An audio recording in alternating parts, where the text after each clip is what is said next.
हाय, कैसी हैं आप सीमा मैडम? आप कैसी हैं अनम साहिबा?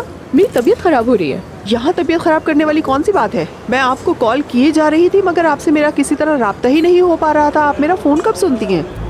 आयशा गुल, ये बताओ तुम यहाँ क्यों आई हो?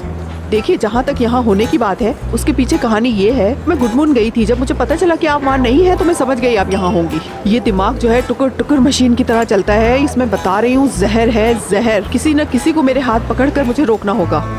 आप इंशाल्लाह मेरी जॉब के बारे में कुछ ना कुछ तो सोच रही होंगी ना? सुना नहीं आपने? पता है ये बात कहकर मेरे दिमाग में क्या आया है? हाय आयशा गुल, जरा नापो तोलो और उसके बाद बोला करो। तुम तो कसम से गुस्से को बढ़ा रही हो। तुम्हें क्या लगता है मैं इस वक्त तुम्हारी जॉब के बारे में सोचूंगी?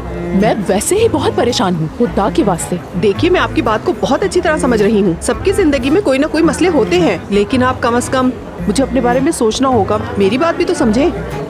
जिंदगी का क्या भरोसा, आज है कल मर जाएंगे। आँख खुली है बंद हो जाएगी। वक्त तो किसी के लिए रुकता नहीं है, गुजर ही जाएगा। इसलिए जो करना है वो जल्दी ही करना है। अरे ये क्या हो रहा है? मेरा मुंह खुश्क हो रहा है। मुझे कॉफी पीनी चाहिए। वेटर, मुझे क्या पीना चाहिए? रुको जरा सोचती हूँ। आयशा गुल डियर, अब जैसा कि तुमने बताया कि तुम उजान के घर पे काम नहीं करती हो, तो फिर अपनी फ्यूचर प्लानिंग स्वीटी सोचते हुए करो कि मुझे इन्फॉर्मेशन कैसे लाके दोगी। मेरा तो ख्याल है कि तुम्हें ये सोचना चाहिए। सही कहा ना?